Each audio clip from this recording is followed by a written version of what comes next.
কান ধরে উঠবস করবে নাকি মামিকে? এখনই ফোন দেব। ভাইয়া প্লিজ, এখানে অনেক মানুষ আছে।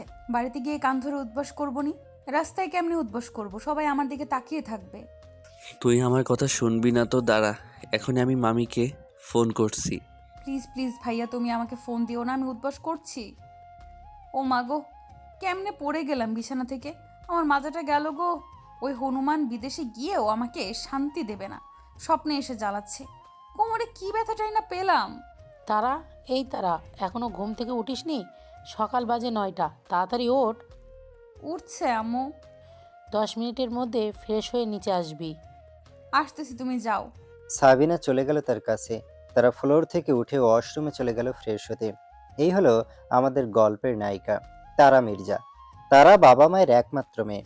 তার বাবা এক ভাই এক বোন, আবির মির্জা ও আশা মির্জা। তারার বাবা আবির মির্জা একজন বিশিষ্ট ব্যবসায়ী, আর মা সাবিনা একজন গৃহিণী। বাকিটা সব গল্পে জানতে পারবেন। আম্মু আম্মু, খাবার দাও, খিদে পেয়েছে। এত বেলা করে ঘুম থেকে উঠে এখন বলছে খাবার দাও, খিদে পেয়েছে? তোর জন্য কি আমি সব সময় খাবার নিয়ে বসে থাকবো নাকি টেবিলে? আম্মু আবার এখন ভালো লাগছে না, তোমার সাথে তর্ক করতে ইচ্ছে করছে না। আগে দাও তো খাবার। দিচ্ছি। বলে তিনি রান্না করে খাবার আনতে গেলেন। নে, খাবারটা খেয়ে তাড়াতাড়ি রেডি হয়ে আয়। রেডি হব মানে? কোথায় যাব আমরা? তোর ফুপির বাড়িতে যাবো আজকে। ইয়ে, অনেক মজা হবে। নাচানাচি না করে তাড়াতাড়ি রেডি হয়ে আয়। তারা তাড়াতাড়ি খাবার খেয়ে দৌড়ে রুমে গেল রেডি হতে। তারা তো প্রচুর খুশি, সে হয়তো জানে না সেখানে গেলে আজ সে কত বড় ধাক্কা খেতে চলেছে। জানলে হয়তো সে সেখানে যেত না। তার জম অপেক্ষা করছে তার জন্য। তারা ডাক শুনে সাবিনা তার রুম থেকে তাড়াতাড়ি করে বেরিয়ে আসলো।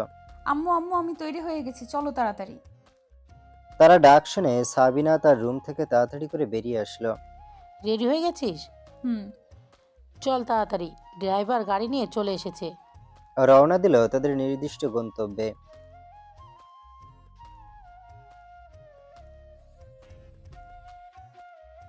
বলতে বলতে রত্না দরজা খুলতে যেতে নিলেই আশা মির্জার কথাই থেমে গেল। তোকে যেতে হবে না রত্না, আমি জানি কে আসছে। আমার বৌমা চলে এসেছে।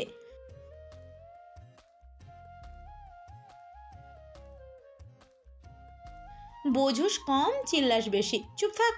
তিনি তাড়াতাড়ি করে রান্নাঘর থেকে বের হয়ে সদর দরজা খুলে দিল। ফুপিমণি। বলে আশা মির্জাকে ধরিয়ে ধরল।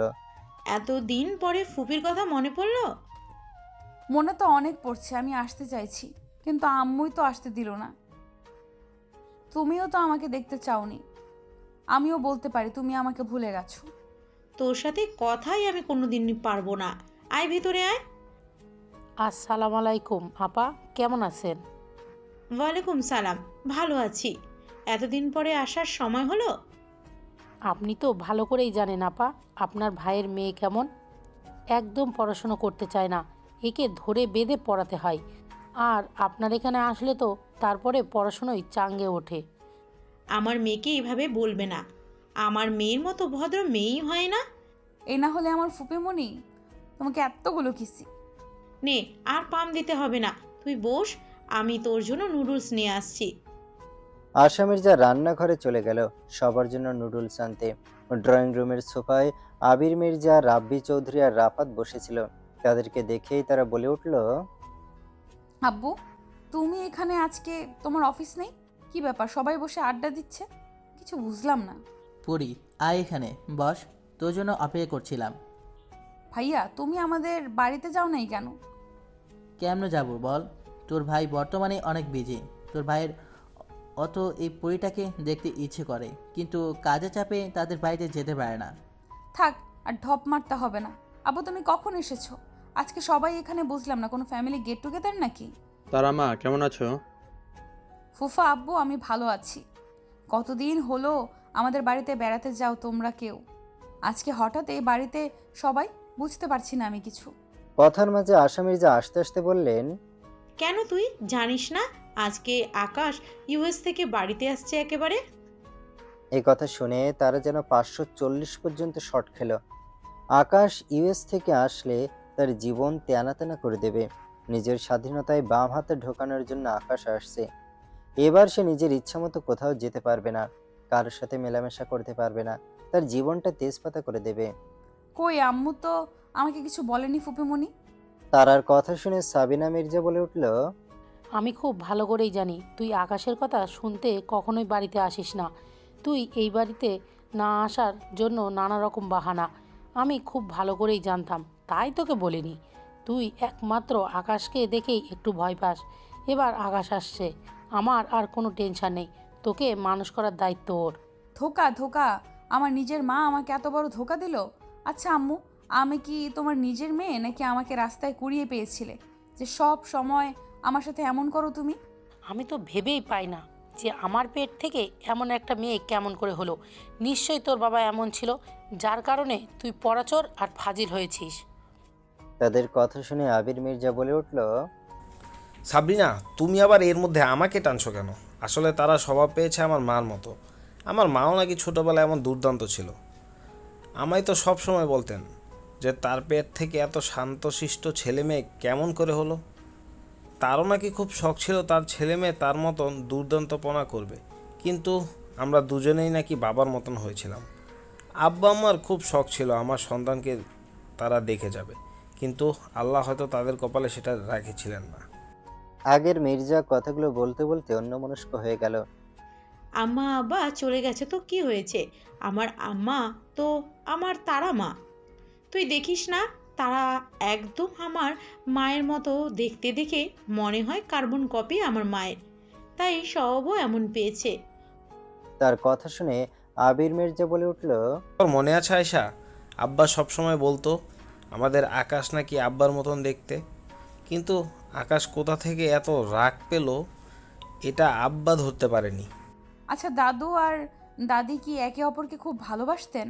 হয়তো খুব ভালোবাসতেন, যার কারণে আম্মা মারা যাওয়ার 7 দিন পরে আব্বা তার কাছে চলে গেল।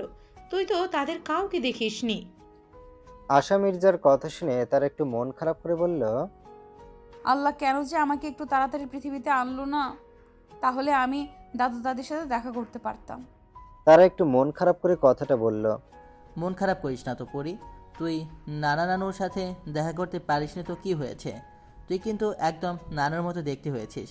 এই জন্য তো আমি তোকে পরি বলে ডাকি। বলে তারা কি এক হাতে দিয়ে রাফাতে জড়িয়ে ধরল।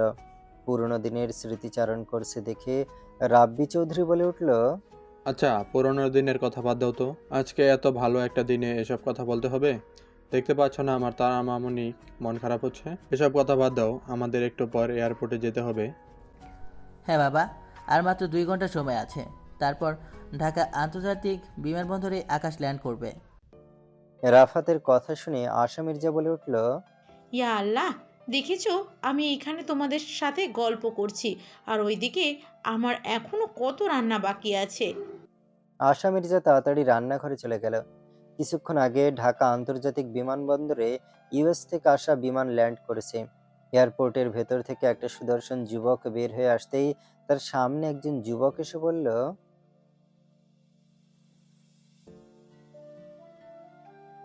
বলেই সেই যুবকটির হাত থেকে ব্যাগটি নিয়ে নিল। হুম। দুজনেই গিয়ে গাড়িতে বসলো।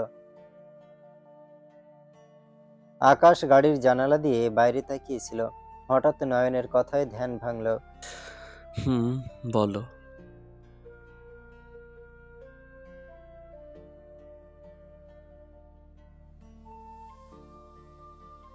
নয়নের কথা শুনে আকাশ একটু মুচকি হাসলো। বাংলাদেশে আমরা যে অফিস খুলছি ওইটা কবে উদ্বোধন অনুষ্ঠান হবে? এখন থেকে বাংলাদেশে কিন্তু মেইন ব্রাঞ্চ হবে আমার কোম্পানির। 1 সপ্তাহের মধ্যে তুমি ইউএসএ থেকে সব কিছু বাংলাদেশের অফিসে শিফট করবে।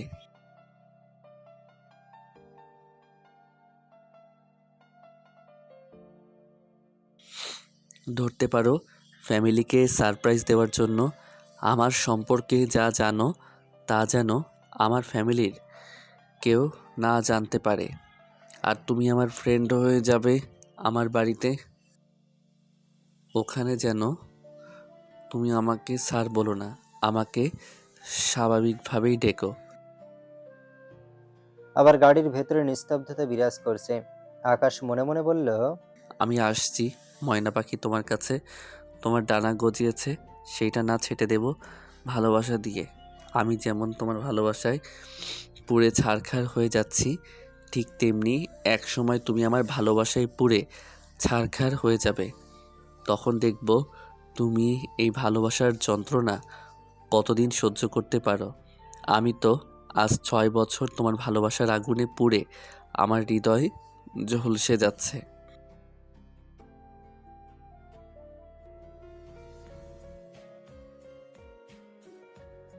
বাংলাদেশ অনেক উন্নত হলেও এই একটা জিনিস বাংলাদেশ সরকার এখনও কন্ট্রোলে আনতে পারছে না।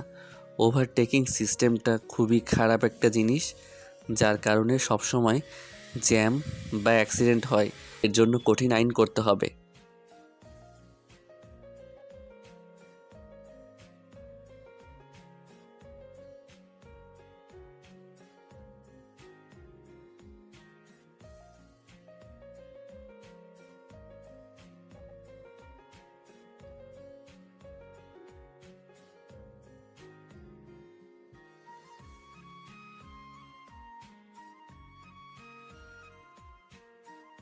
তাদের কথার মাঝে জ্যাম ছেড়ে দিল।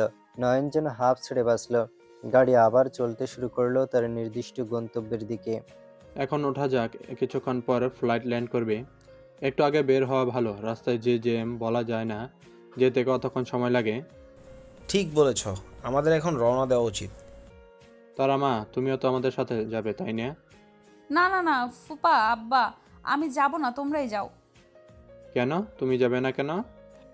ভাই ও কেন যাবে বলেন? ওর জমা আসছে না, আমি একটু টেনশন মুক্ত হই আকাশ আসলে। তুমি আমার তারা মাকে এভাবে কথা বলতে পারো না সাবিনা। আমিও দেখে নেবো আকাশে সে আমার তারা করে। তুই একদম ভয় পাবি না, আমি আছি তোর সাথে। আমিও দেখবো আমার ছেলে কি করতে পারে। আমি তো জানি আমার ফুপা আব্বু বেস্ট, বুঝছো? আমাকে তো পালক আনছে, যার কারণে এই অবস্থা। কি আর বলবো, আমার দুঃখটা তো কেউ বোঝে না। তোর কি এমন দুঃখ? পড়াশোনাটাই তো ঠিক মতো করিস না, খালি খাস আর ঘুমিয়ে পারিস। সামনে যে তোর এসএসসি পরীক্ষা, সেটা তোর মাথায় আছে? থাক না মামি, ওকে আর কিছু বলো না। এই তোদের আদর পেয়ে পেয়ে দিন দিন গাদা হচ্ছে। এখন আকাশকে আমার একমাত্র ভরসা। ও আসুক, ও এসে ওর জিনিস ওর মতো করেই বানিয়ে নিক। সাবিনার কথার মাঝে ডোরবেল বেজে উঠল। এখন আবার কে এলো? বলে দরজার দিকে এগিয়ে গেল। দরজা খুলতেই সাবিনা বলে উঠল, আব্বু তুই? তোর তো আরও পরে আসার কথা ছিল। সাবিনার কথা শুনে আশা রান্নাঘর থেকে বের হয়ে এলো। কেমন আছো মামুনি? বলে এক হাত দিয়ে সাবিনাকে জড়িয়ে ধরল। আমি ভালো, তুই এখন এলি? আগে ভিতরে যেতে দেবে তো, তারপরে সব প্রশ্নের উত্তর দেই। আয়। ওভাবেই জড়িয়ে ধরে ভেতরে হলো আকাশ। আশা মির্জা আকাশকে দেখে জড়িয়ে ধরে কান্না করে দিল। আকাশে তার মাকে জড়িয়ে ধরল। মা, কান্না করছো কেন? আমি তো চলে আসছি, তাই না? কতদিন পরে তোর সাথে দেখা, এতদিন পর আমাদের কথা মনে পড়লো। এমনভাবে বলছো, মনে হয় তোমাদের সাথে আমি দেখাই করিনি। প্রতিদিন তো ভিডিও কলে কথা হতো। ভিডিও কলে কথা বলার সামনে থেকে দেখা এখনো নাকি? মা বাবা হও, তারপরে বুঝবে সন্তানের জন্য কেমন লাগে। 6টা বছর পর দেখা। আর কান্না করো না তো, কান্না করলে কিন্তু আমি আবার চলে যাব। আকাশের কথা শুনে আশা মির্জা কান্না থামিয়ে দিল। এদিকে আকাশকে দেখে তারা তো একটা ঘোরের মধ্যে আছে। হঠাৎ করে তারা দৌড়ে রুমে চলে গেল। সেদিকে কারো খেয়াল নেই, সবাই তো আকাশকে নিয়ে ব্যস্ত। এই বাড়িতে তারার জন্য সব সময় একটা রুম বরাদ্দ থাকে। সেই রুমে গিয়ে তারা দরজা আটকে বসে রইল। আশা মির্জাকে ছেড়ে দিয়ে আকাশ রাফাতের কাছে গেল। কেমন আছো ভাইয়া? রাফাত আকাশকে শক্ত করে জড়িয়ে ধরল। ভালো, কতদিন পর দেখা। কতদিন পর আবার কই? কিছুদিন আগেই তো তুমি ইউএসএ গিয়েছিলে, তখনই তো আমাদের দেখা হলো। এমন ঢপ মারছো, মনে হয় কবে থেকে আমাদের দেখা হয় না। সেই একই হলো। কেমন আছো আকাশ? অনেক দিন পর দেখা। আলহামদুলিল্লাহ মামা, ভালো আছি। অনেক দিন পর দেখা হলো। বাবা, তুমি কেমন আছো? আমাকে তো মনে হয় ভুলেই গেছো। তোমার বড় ছেলেই তো সব। আমার বড় ছেলে সব হবে কেন? আমার 2 ছেলেকে আমি খুব ভালোবাসি, আর সেটা তো আমার 2 ছেলেই খুব ভালো করে জানে। জানি জানি, খুব ভালো করেই জানি বড় ছেলেকে কাছে পেয়ে আমাকে ভুলে যাও সব সময়। বিদেশে যাওয়ার পর কয়দিন নিজ থেকে ফোন করেছো সেটা আমাকে বলো। আকাশের কথা শুনে রাব্বি চৌধুরী একটু চুপ করে রইল। এবার কি বলবে সে ভেবে পাচ্ছে না। সে তার দুই ছেলেকেই ভালোবাসে, কিন্তু সময়ের অভাবে ছোট ছেলেকে সব সময় ফোন দিতে পারেনি। তুমি খুব ভালো করেই জানো যে আমি ব্যস্ত থাকি, তার কারণে তোমাকে ফোন দেওয়া হয়নি বেশি। আরে ওকে, দূরে দাঁড়িয়ে আছে কেন? রাব্বি চৌধুরীর কথা শুনে আকাশ পিছনে তাকালো, দেখলো নয়ন তাদের থেকে একটু দূরে দাঁড়িয়ে আছে। ওহো, আমি তো ভুলেই গেছিলাম। ও হচ্ছে আমার ফ্রেন্ড নয়ন। আমরা একসাথে পড়াশোনা করতাম। ও বাংলাদেশি, আমি ওকে আমার সাথে নিয়ে এসেছি। কিছুদিন ঢাকায় থাকবে। হোটেলে থাকতে চেয়েছিলে কিন্তু আমি না করেছি। এটা কেমন কথা? আমরা এখানে থাকতেও হোটেলে থাকবে কেন? খুব ভালো করেছিস ওকে সাথে নিয়ে এসে। তুমি ওখানে দাঁড়িয়ে আছো কেন? এখানে এসো। আশা মির্জার কথা শুনে নয়ন এগিয়ে এসে সবাইকে সালাম দিল। ওয়ালাইকুম আসসালাম, কেমন আছো? কিরে রাফাত, তুই কি চিনিস নাকি ওরে? চিনবো না কেন মা, ও আর আকাশ একসাথেই তো থাকতো।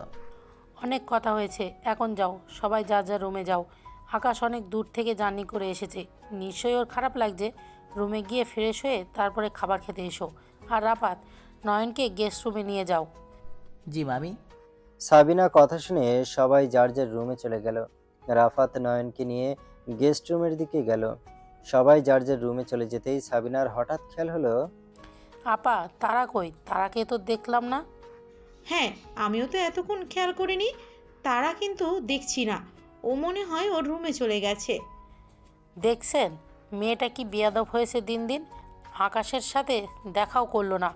আপনারা ওকে লাইক দিয়ে দিয়ে বাদর বানাচ্ছেন। তুমি একটু বেশি বোঝো সাবিনা। এখন দেখা করেনি তো কি হয়েছে, পরে দেখা করবে।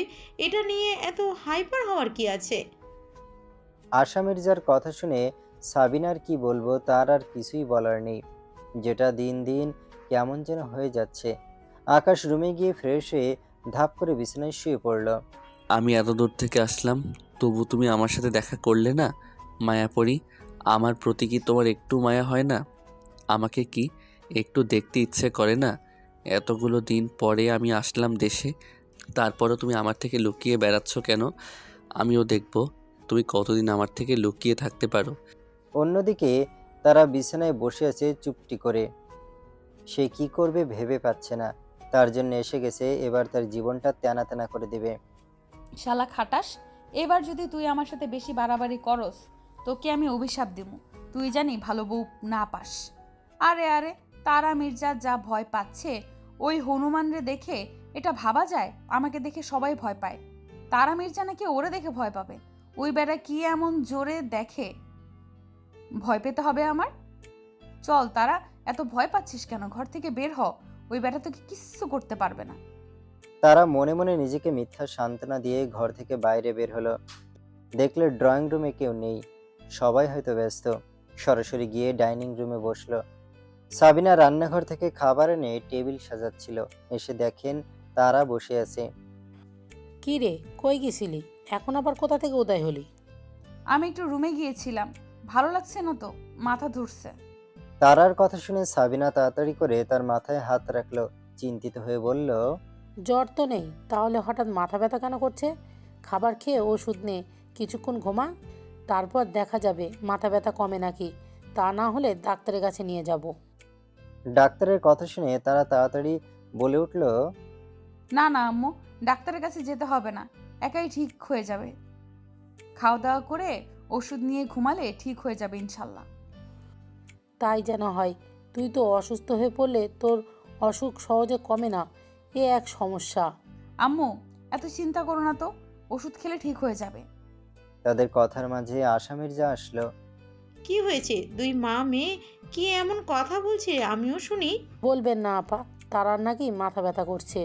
তুই কি কথা সাবিনা তারার মাথা ব্যথা করছে? আমাকে আগে বলবে না?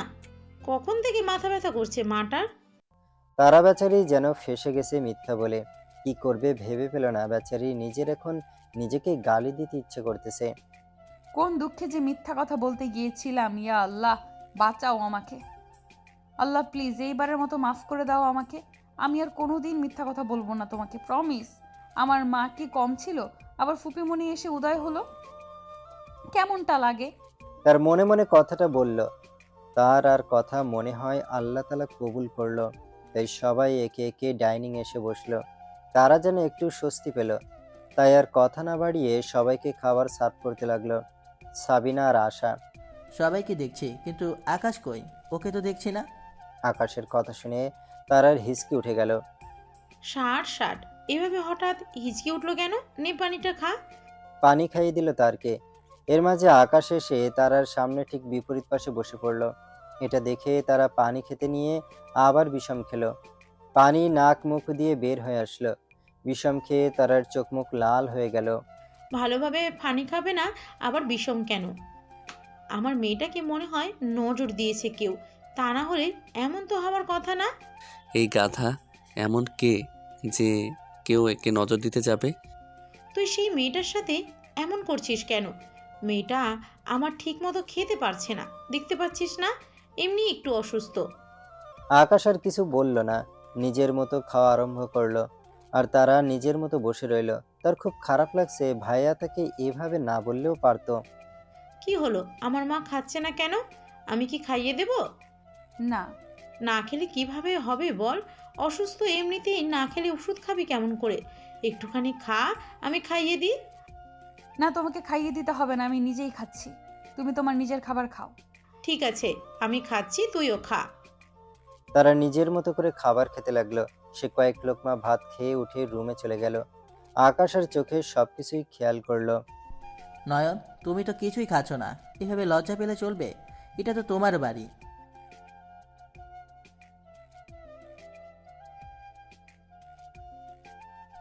ঠিক আছে, খাওয়া দাওয়া করে তুমি রুমে গিয়ে রেস্ট নাও।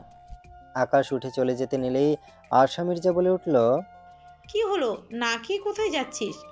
মা আমার এখন ভালো লাগছে না, আমি পরে খেয়ে নেব, এখন একটু রেস্ট নেব। আচ্ছা ঠিক আছে, যা। খারাপ লাগছে কি?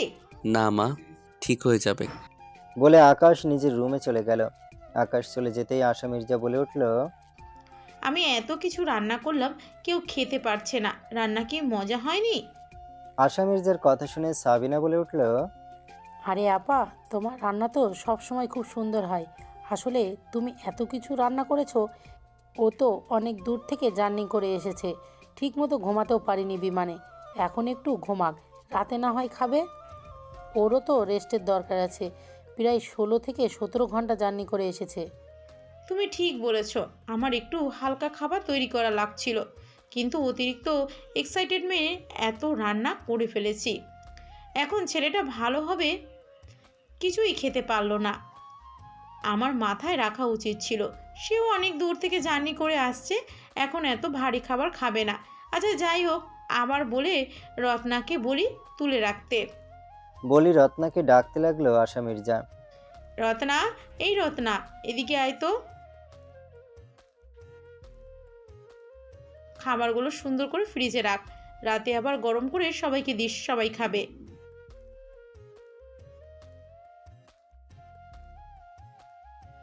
ঠিক আছে, তুই কি দুপুরের খাবার খেয়েছিস নাকি এখনো খাস, না খেয়েই আছিস? বেলা বেজে গেছে 3টা, এখনো দুপুরের খাবার খাসনি? তোকে যে সে কখন খেতে বলেছি, তোর মনে নেই?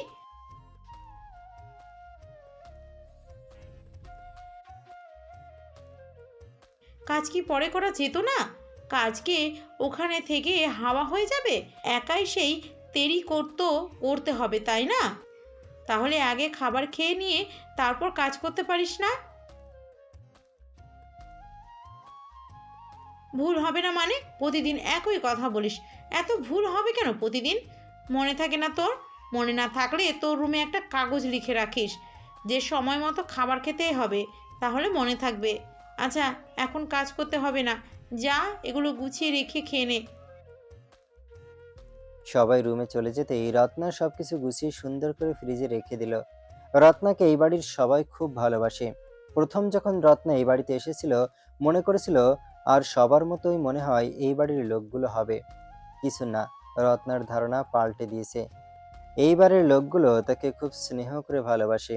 প্রথম প্রথম রত্নার কাছে অবাক লাগলেও আস্তে আস্তে ঠিক হয়ে গেছে।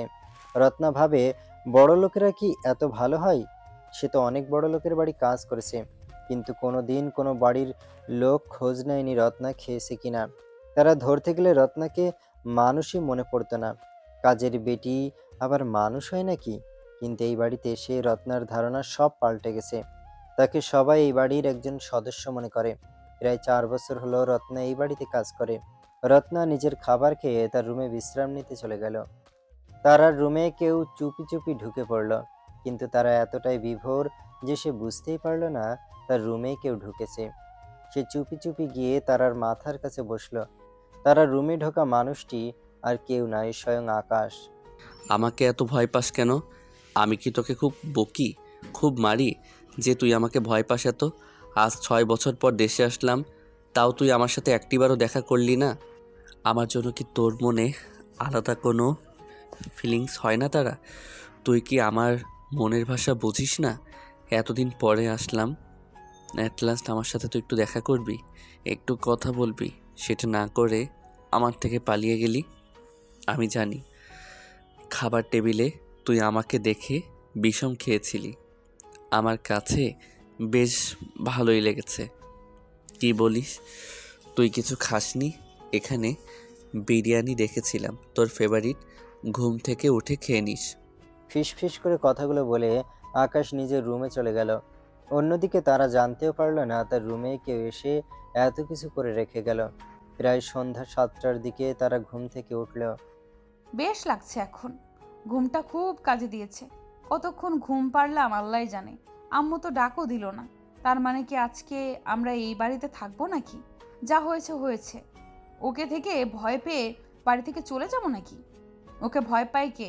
আমি ভয় পাই না। তারা বিছানা থেকে নামতে নিলেই হঠাৎ বেডশিটে টেবিল দেখতে পেল একটা বিরিয়ানি প্যাকেট। এটা দেখে তো সে খুশিতে আত্মহারা হয়ে গেল। কে এসেছিল আমার রুমে? নিশ্চয়ই আব্বু এসেছিল। যেই দুপুরে দেখেছে আমি কিছু খাইনি, অমনি আমার পছন্দের বিরিয়ানি এনেছে। যাই হোক, আগে খাওয়া যাক, তারপরে সব কথা ভাবা যাবে। ওহো, আগে হাত মুখ ধুয়ে আসতে হবে, তারপর খাবার খেতে হবে। তারা ওয়াশরুম থেকে ঘুরে এসে নিজের মতো করে খাওয়া শুরু করলো। তার সত্যি খুব খিদে পেয়েছিল, দুপুরে ঠিকমতো খেতে পারেনি। খাওয়া দাওয়া করে বিরিয়ানির প্যাকেটটা ডাস্টবিনে ফেলে তারা ড্রয়িং রুমে গিয়ে সোফায় বসে পড়লো। তারা গিয়ে বসে থাকতে দেখে সাবিনা এগিয়ে এসে বলল, এখন কেমন লাগছে? মাথা ব্যথা ঠিক হয়েছে নাকি এখনও আছে? না না আম্মু, ঘুম থেকে উঠে মোটামুটি ভালোই লাগছে, রিফ্রেশ ফিল হচ্ছে। আচ্ছা, তুই বসে থাক, আমি তোর জন্য তোর পছন্দের ফুলকপি পকোড়া বানিয়ে নিয়ে আসছি। সাবিনার কথা শুনে তারা তাড়াতাড়ি বলে উঠল, না না, এখন আমি কিচ্ছু খাবো না, আমার পেট ভরা। তোর পেট ভরা কেমনে হলো? তুই তো কিছুই খাসনি দুপুরে, তাহলে এখন পেট ভরা কেমনে হবে? না না, আমার পেট ভরা, এখন আমি কিচ্ছু খেতে পারবো না, পরে খাবো। নাকি গ্যাস বানিয়েছিস, তাই না? সেই জন্যই পেট ভরা ভরা লাগছে। ওষুধ খেয়ে আয়, যা, তারপরে খাবি। কি হলো? ওকে বকছো কেন? কি হয়েছে আবার? আপা আর বলবে না, দুপুরে কি ও কিছু খেয়েছে, এখন বলছে ওর নাকি পেট ভরা লাগছে। তাহলে ওর পেট ভরা কেন লাগবে সেটাই বলেন আপা। কি হয়েছে মায়া? কিছু কি খেয়েছিস তুই, নাকি আবার গ্যাসের সমস্যা হলো? না না ফুপুমণি, সত্যি আমি একটু আগে খাবার খেয়েছি, তাও আবার আমার ফেভারিট বিরিয়ানি। তুমিই বলো, এখন আমি খাবারে কেমনে খাবো? আমার পেট সম্পূর্ণ ভরা। মিথ্যা কথা বলার আর জায়গা পাস না, তাই না? তুই তো ঘুমিয়েছিলি, আর বিরিয়ানি কই পেলি? ফুপুমণি দেখছো, আমার আম্মু আমাকে বিশ্বাস করে না, আমি নাকি মিথ্যা কথা বলি সব সময়। এটা কেমন কথা তুমি বলো? আপা, আপনি জানেন না ও ওষুধ খাবে না, যার কারণে মিথ্যা কথা বলছে। ও এত বড় মেয়ে হয়ে গেছে, এখনও যদি জোর করে ওষুধ খাওয়ানো লাগে তাহলে কেমন লাগে আপনিই বলেন। দেখেছিস আমি কিভাবে সামলাই বাড়িতে? আল্লাহ তালাই ভালো জানে। মনি, আমি সত্যি বলছি, আমি বিরিয়ানি খেয়েছি। আমার ঘরে কে যেন বিরিয়ানি রেখে গিয়েছিল। আমি তো ভেবেছিলাম যে আব্বু বা তুমি রেখেছিলে। বিশ্বাস না হলে আমার ঘরে এখনও ময়লার ডাস্টবিনে বিরিয়ানির প্যাকেট পড়ে আছে, যাও গিয়ে দেখে আসো তুমি। সাবিনা তারার কথা শুনে দেখতে গেল তারা সত্যি বলছে নাকি মিথ্যা বলছে। অন্যদিকে মাত্রই সিঁড়ি দিয়ে নামছিল আকাশ, তখনই তারার কথা তার কানে আসে। আকাশ কিছু না বলে আবার ঘুরে তার ঘরের দিকে যেতে নিলেই পেছন থেকে আশা মির্জা দেখে উঠল। কিরে কই যাস? নিচে আসতে নিয়েছিল, আবার উপরে উঠে যাচ্ছিস কেন? না মা, একটু কাজ ছিল তো, হঠাৎ মনে পড়লো তাই আবার চলে যাচ্ছি। আগে নিচে আয়, পরে এক সময় কাজ করা যাবে। তার মায়ের কথা শুনে অগত্যা তাকে আবার নিচে আসতে হলো। এই মেয়েটার পেটে একটা কথাও থাকে না। এই মেয়ে আমাকে কেস খাইয়ে ছাড়বে। একবার তোকে আমার কাছে পাই, তোকে দেখাবো কিভাবে পেটের কথা পেটে রাখতে হয়। আশা মির্জার সন্দেহ নিয়ে একটু আকাশের দিকে তাকালো। এদিকে তার তাকানো দেখে আকাশ নিজের চোখ অন্যদিকে ঘুরিয়ে নিল। মনে মনে আশা মির্জা কিছু একটা ভাবলেন, তারপরে মুচকি হেসে চলে গেল রান্নাঘরে সবার জন্য বিকালের নাস্তা বানাতে। সাবিনা তারার রুম থেকে এসে আর কিছু বলল না তারাকে। এবার তাহলে সত্যি কথাটা বলেছিস? তুমি তো আমাকে বিশ্বাসই করো না, তুমি মনে করো আমি সব সময় মিথ্যা কথা বলি। সাবিনার কিছু না বলে রান্নাঘরে চলে গেল আশা মির্জাকে সাহায্য করতে। তিনি চলে যেতে আকাশ বলে উঠল, কিরে তারা, তুই এখন কোন ক্লাসে পড়ছিস? আকাশের কথা শুনে তারা যেন আকাশ থেকেই পড়ল। আকাশের কথা শুনে তারা মনে মনে বলল, আপনি এটাও জানেন না আমি কোন ক্লাসে পড়ি? তাও ভালো, আপনি আমার নামটা মনে রেখেছেন। এত পড়াশোনা করেছেন আর এটা জানেন না আমি কোন ক্লাসে পড়ছি এখন বর্তমানে? পড়তে পড়তে মাথার স্ক্রু ঢিলা হয়ে গেছে নাকি আপনার? কিরে কি হলো, কিছু বলছিস না কেন? এই তো ভাইয়া, inter second year. Inter second ইয়ারে কিছুদিন পরে পরীক্ষা, আমাদের বাড়িতে এসে ঘুম পাড়ছিস আর খাচ্ছিস। পরীক্ষার চিন্তাভাবনা নেই, ফেলে গেলে তোকে কে বিয়ে করবে? আমার বিয়ে নিয়ে আপনাকে ভাবতে হবে না। ঠিক তখনই সাবিনা এসে হাজির হলো। বাবা কি করব বল, এটাকে নিয়ে আর পারি না। পড়াশোনা তো ঠিকমতো করে না, সামনে এসএসসি দেবে, এ চিন্তা ভাবনাও তার মাথায় নেই। সারাক্ষণ শুধু টিভি দেখবে আর ঘুম পাড়বে। তুই এসেছিস, এখন তুই এটাকে একটু মানুষ কর। আমি তো মানুষ করতে পারলাম না। আমি কি মানুষ না? আমি কি গরু ছাগল? বেশি কথা বলিস, চুপ থাক, এত কথা বলতে হবে না। বেশি কথা আবার কই বললাম? তুমিই তো বলছো সব কথা। তুমিই তো বললা যে আমি নাকি মানুষ না। আমি যদি মানুষই না হই তাহলে কি গরু ছাগল? তার আর কথা শুনে আকাশ তারকে একটা ধমক দিল। তুমি আমাকে বকছো তো ভাইয়া, আমি সবাইকে বলে দিব। তাদের কথার মাঝে রাব্বি চৌধুরী ও আবির মির্জা এসে সোফায় বসলো। রাব্বি চৌধুরী বলে উঠল, কি হয়েছে, তোরা কি নিয়ে কথা বলছিস? ফুপা আব্বা, আচ্ছা আমি নাকি পড়াচুর, তুমিই বলো, আমাকে কি কখনো রেজাল্ট খারাপ করতে দেখেছো? না, তুমি তো রেজাল্ট খারাপ করো না, যার কারণে এসএসসিতে 3 পয়েন্ট পেয়েছিলে। তোর কপাল ভালো, তোর ফুপা তোকে নিয়ে গিয়ে ভালো কলেজে ভর্তি করে নিয়ে আসছে। তোর তো সায়েন্সে পড়ার কোনো মুরদই নাই। সাবিনা, তুমি তোমার কাজ করো তো, আমি আর তারা কথা বলছি। আমাদের মাঝে তুমি এসো না, এটা আমার আর আমার মায়ের ব্যাপার। সাবিনা চৌধুরী আর কি বলবে, সে নিজের কাজে চলে গেল।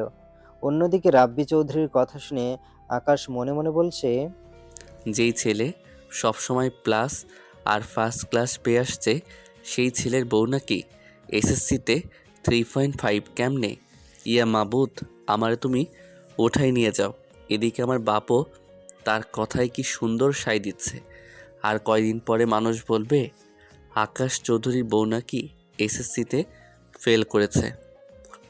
আকাশ, কিছু হওয়ার আগেই হাল ধর, নয়তো তোর জীবন শেষ।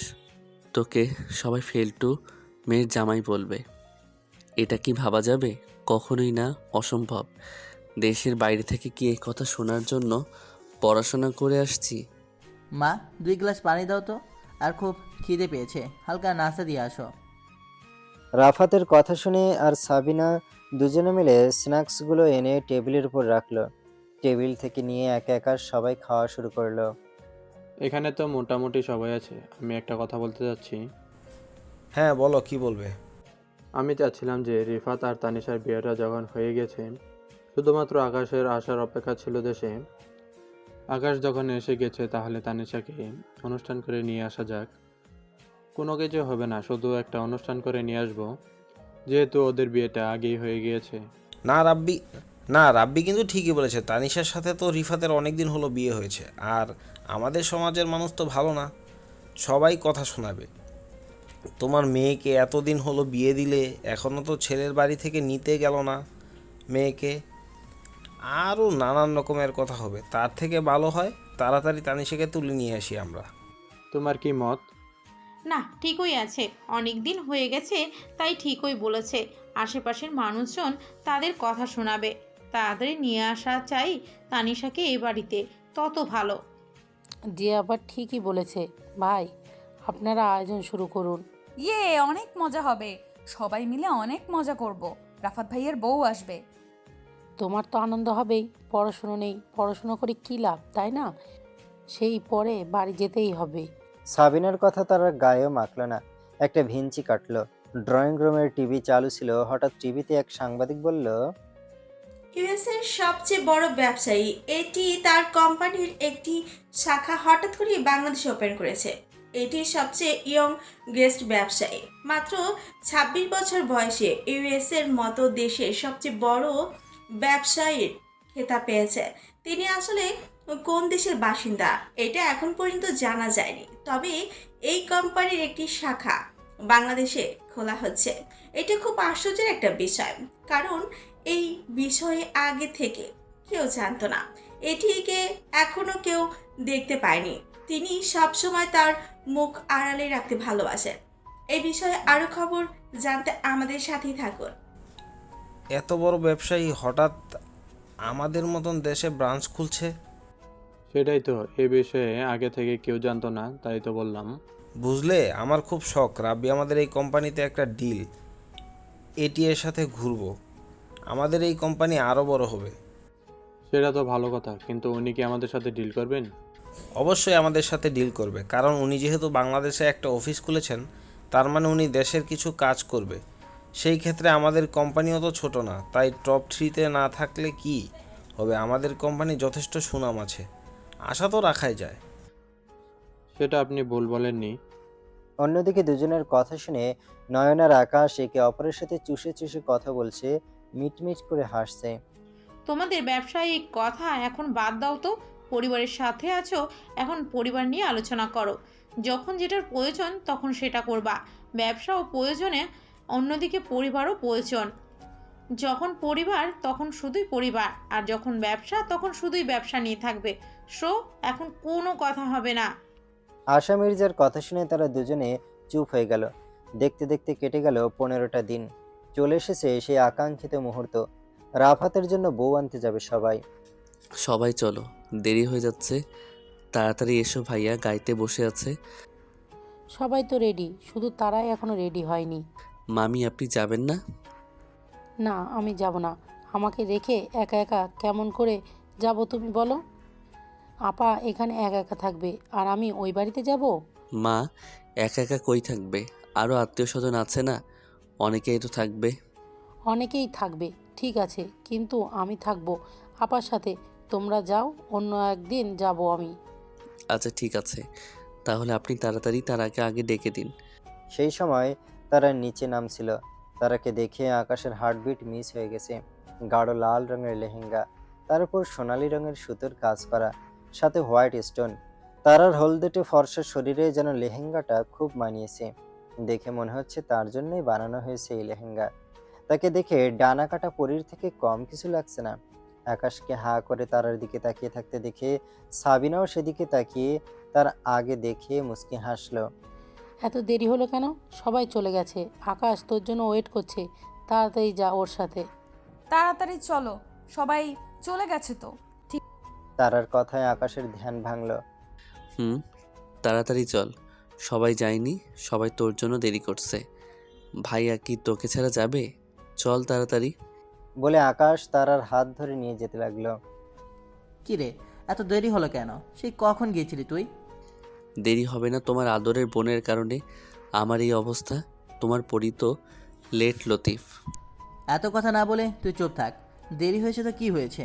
পড়ি, আমার সাথে বস। রাফাতের কথা শুনে তারা গিয়ে রাফাতের পাশে বসলো আর আকাশ গাড়ির সামনে বসলো। তারা ওখানে গিয়ে বেশি লাফালাফি করবে না, সব সময় ভাইয়া বা লসার থাকবে। আশেপাশে অনেক অচেনা মানুষ থাকবে, তাদের সাথে বেশি কথা বলবি না, মনে থাকবে তো আমার কথা? ঠিক আছে। তারা চঞ্চল হলেও সে আকাশের কথা সবসময় মান্য করে, সবসময় আকাশের কথা শোনে, কারণ সে আকাশকে দেখে একটু ভয় পায় আর সবার কথাও শুনে, কিন্তু দুষ্টামি একটু বেশি করে। দেখতে দেখতে তারা মেয়ের বাড়িতে পৌঁছে গেল। বরকে টাকা ছাড়া গেটের ভেতরে আসতে দেবে না। ভাইয়া 10,000 টাকা ছাড়া ভেতরে আসতে পারবেন না। যদি ভেতরে আসতে চান 10,000 টাকা দিতে হবে, তা না হলে আমাদের বোনকে আপনি দেখতে পাবেন না। তোমাদের বোনকে দেখতে পারো না, এটা কেমন কথা? তোমাদের বোনের সাথে আমার অনেক আগে বিয়ে হয়ে গেছে, সো আর কোনো কথা হবে না। আমার বিয়ে করা বউ আমি নিয়ে যাব, তাতে তোমাদের কি? না না না, এখানে তো আপনার কথা চলবে না, এখানে আমাদের দাবি আপনাকে মানতে হবে। সামান্য 10,000 টাকার জন্য এত ঝগড়াঝাটি করার মানে আছে? 10,000 টাকা চেয়েছে, দিয়ে দে, এতেই তো হয়ে যায়। বাহিরে আর কতক্ষণ দাঁড়িয়ে থাকবো? আকাশের কথা শুনে আকাশের চাচাতো ভাই বলে উঠল,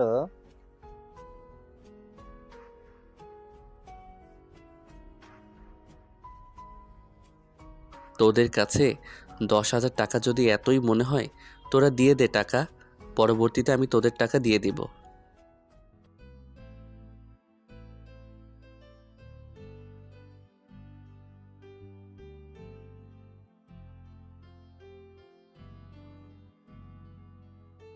এতক্ষণ আকাশ আর হৃদয়ের কথা তারা শুনছিল।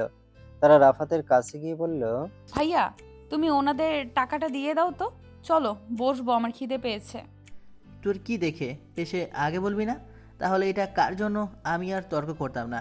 হৃদয়, ওদের টাকাটা দিয়ে দে। টাকা নিতে বলেছি, দিয়ে দে।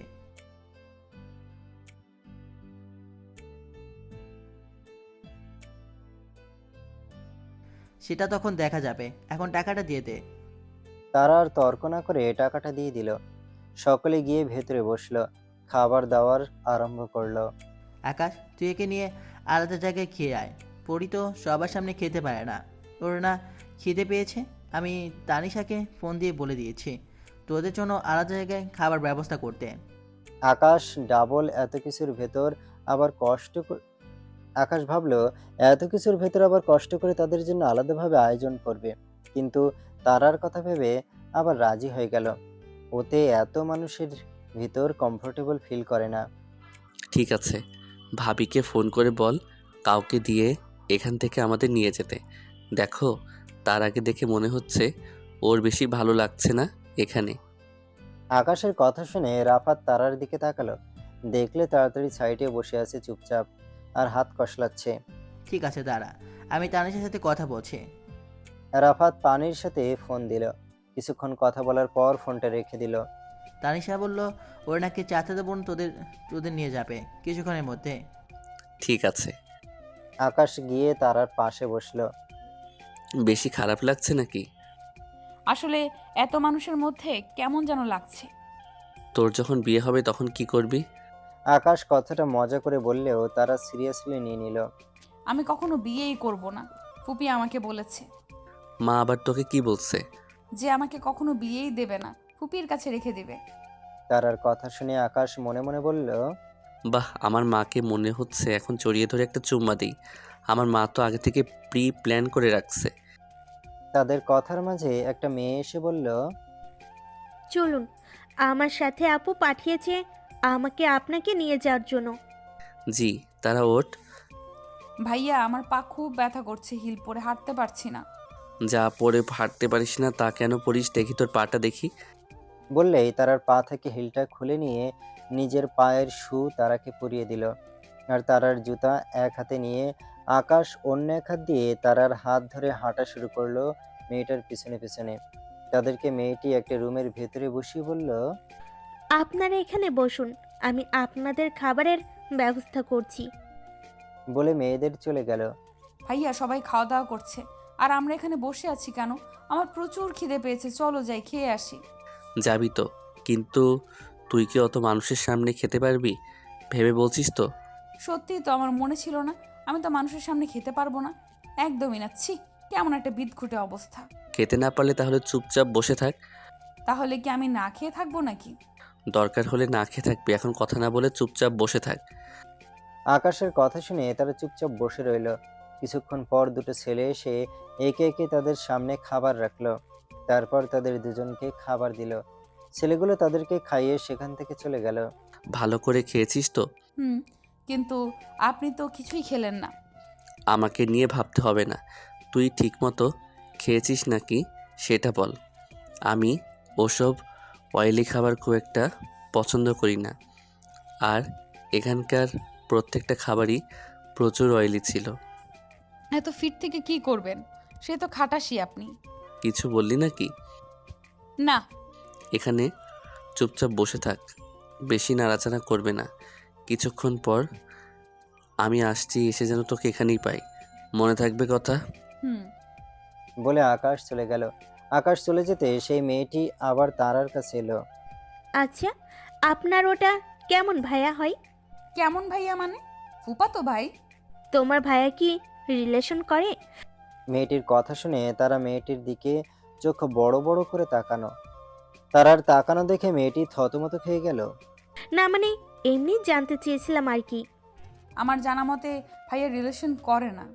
ভাইয়ার এক ধমকেই তো মেয়েরা রিলেশন করবে কি, তাকে দেখে পালায়। বলেই তারা খিলখিল করে হেসে দিল। কিরে ছাগলের মতো এমন করে হাসছিস কেন?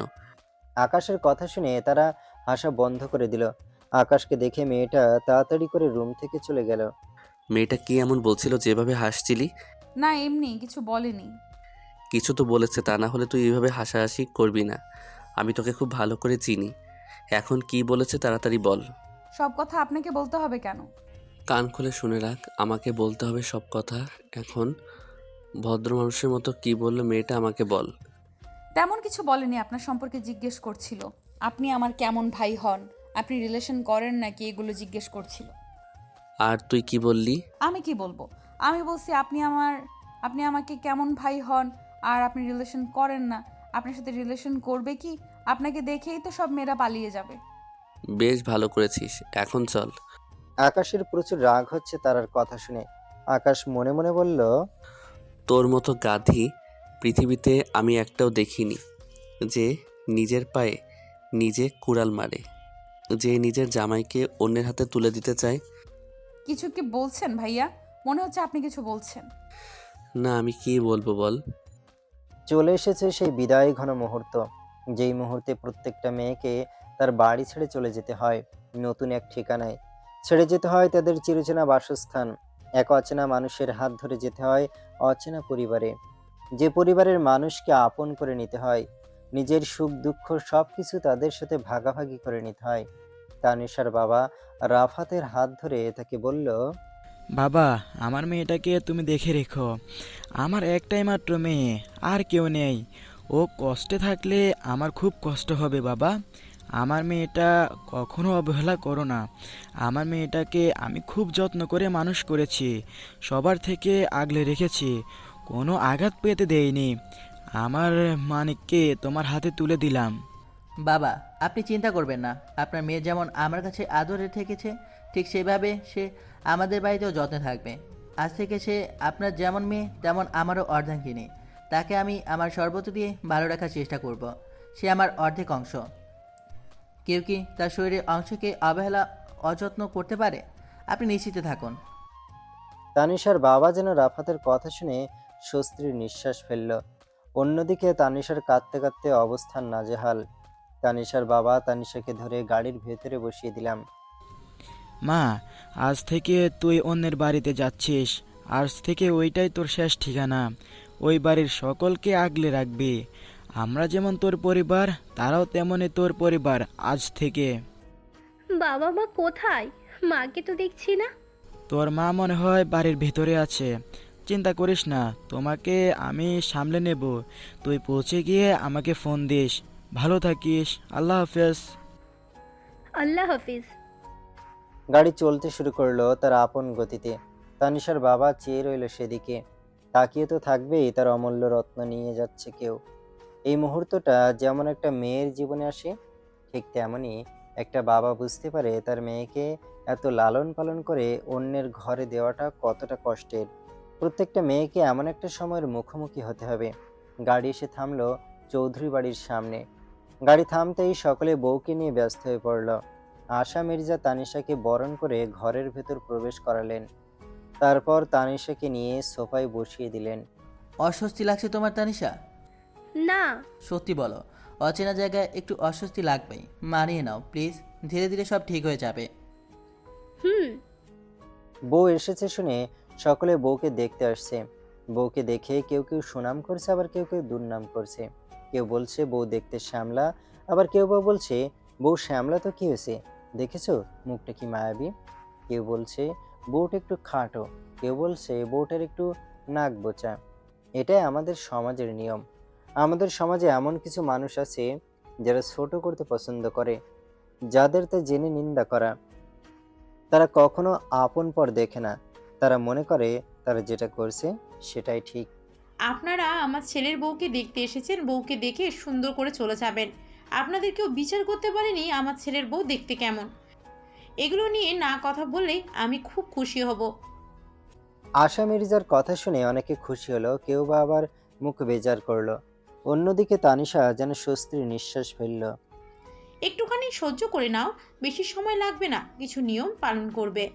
আমি জানি তুমি অনেক দূর থেকে জার্নি করে এসেছো, তোমার খারাপ লাগছে, সারাদিন এমন করে থেকেছো, একটু অস্বস্তি হবে, তবুও বলবো একটু মানিয়ে নাও।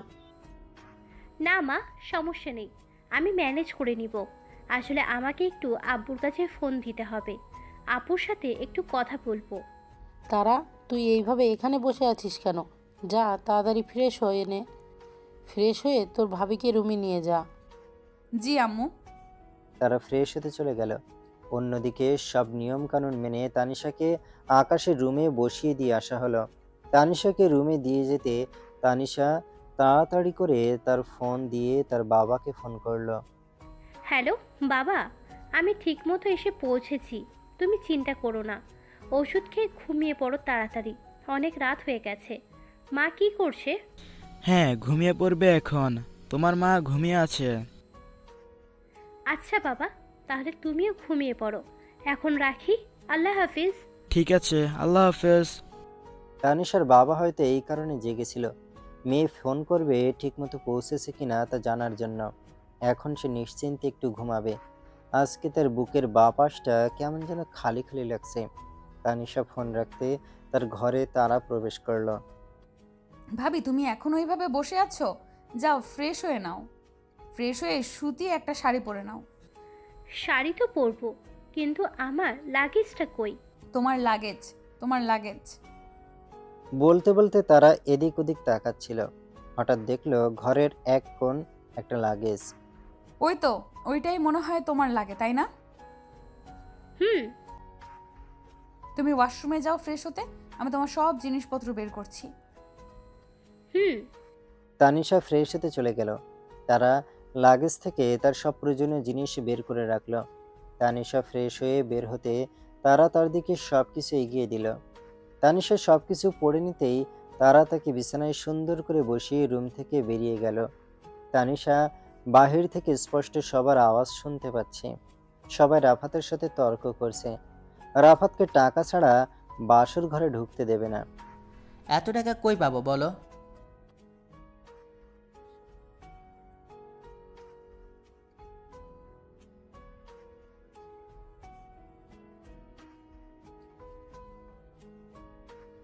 সামান্য টাকা 50,000 তোদের কাছে সামান্য মনে হলে আমাদের কাছে অনেক কিছু।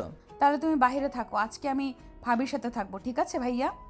পরি, তুই এদের সাথে যোগ দিয়েছিস? তুই তো আমার আদরের বোন, আজকে ভাইয়ের দিকে থাকবি না? এটা কিন্তু ভারী অন্যায়। অন্যায় কিনা জানি না, তুমি টাকা দিবে, টাকা না দিলে তুমি ঘরে যেতে পারবে না। রাফাতের আর কি করার, অগত্যা সে টাকা দিয়ে রুমে প্রবেশ করলো। টাকা পেয়ে সবাই হৈ হৈ করে উঠল।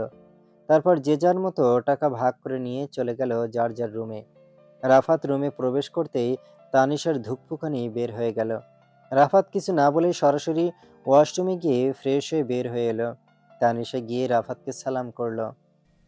সালাম করতে হবে না, ওঠো। মামি বলে দিয়েছেন তোমাকে সালাম করতে। রাফাত একটু দুষ্টুমি করে বলল। মামি সালাম করতে বলেছে, আর কিছু করতে বলেনি। রাফাতের কথা শুনে তানিশা একটু লজ্জা পেয়ে বলল, ধ্যাত, তারা আমাদের গুরুজন হয়, কী সব বলেন এগুলো? তারা যখন কিছু বলেনি তাহলে আমি শিখিয়ে দেই প্র্যাকটিক্যালি যে বাসি রাতে কী করতে হয়? রাফাতের কথা শুনে তানিশার সম্পূর্ণ কায়া কেঁপে উঠল। তারপর আর কি হয় আমি কিছু জানি না বাবা। ওরা যা ইচ্ছা করুক, আপনাদের এত শোনার ইচ্ছা কেন? যান ভাগেন। পরের দিন সকালে নয়ন, কোনো কিছু যেন কমতি না থাকে আমার ভাইয়ের বিয়েতে। সব কিছু ঠিকঠাক চাই আমি। যখন তখন আমাকে স্যার বলবে না, সবাই সন্দেহ করতে পারে। তারা নাচতে নাচতে নিচে নামছিল। আজকে সে একটু বেশি খুশি, কিন্তু কি কারণে সে জানে না। সে হয়তো জানে না তার এই খুশি বেশিক্ষণ থাকবে না। কিছুক্ষণ পর তার জীবনে একটা বড় ঝড় এসে সবকিছু উলটপালট করে দেবে। তারা মা, এদিকে আয় তো। জি ফুপিমণি, কিছু বলবে? তোর ভাবির রুমে যা, গিয়ে বল কিছুক্ষণ পর পার্লারের লোক আসবে তাকে সাজাতে। সেখান থেকে তুইও সেজে নিস, তোর কথাও বলা আছে। ঠিক আছে। তারা নাচতে নাচতে আবার রাফাতের রুমের দিকে গেল। ভাবি, তানিশা রুমে শুয়েছিল। তারার কথা শুনে উঠে বসলো। হ্যাঁ বলো। ফুপিমণি তোমাকে সব কিছু গুছিয়ে নিতে বললো, কিছুক্ষণ পর পার্লারের লোক তোমাকে সাজাতে আসবে। ও, আমার মোটামুটি সব কিছু গোছানোই আছে। ওনারা আসলেই আমি সাজতে বসে যাব। ঠিক আছে, তাহলে আমি গিয়ে আমার সব কিছু রেডি করি। ঠিক আছে, তুমিও যাও, আবার তাড়াতাড়ি এসো।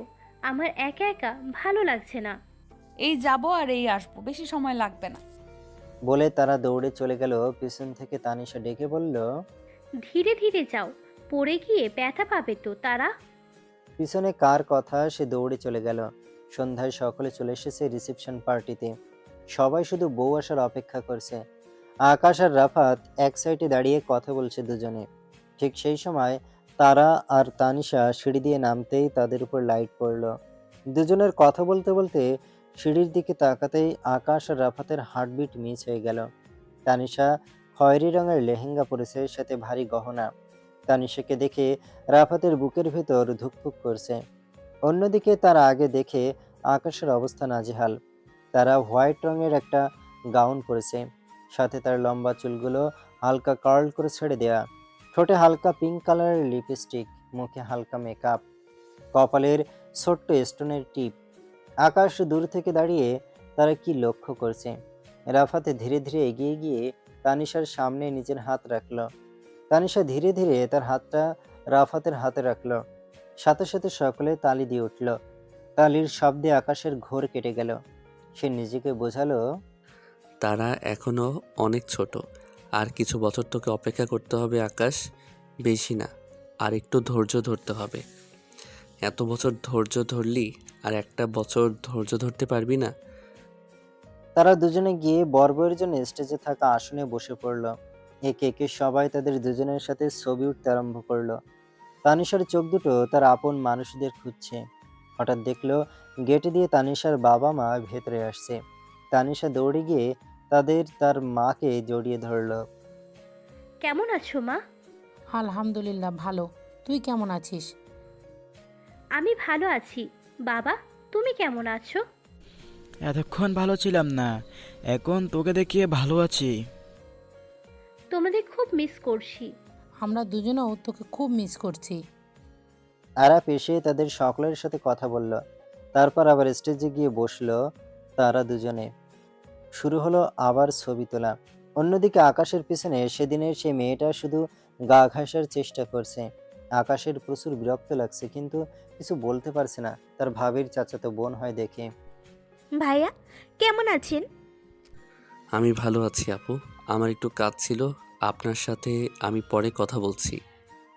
আকাশ কোনো মতে মেয়েটাকে এড়িয়ে চলে গেল। অন্যদিকে তারা এদিক ওদিক ঘোরাফেরা করছে একা একা। তারা এই সুন্দর যে কারো নজর পড়েছে।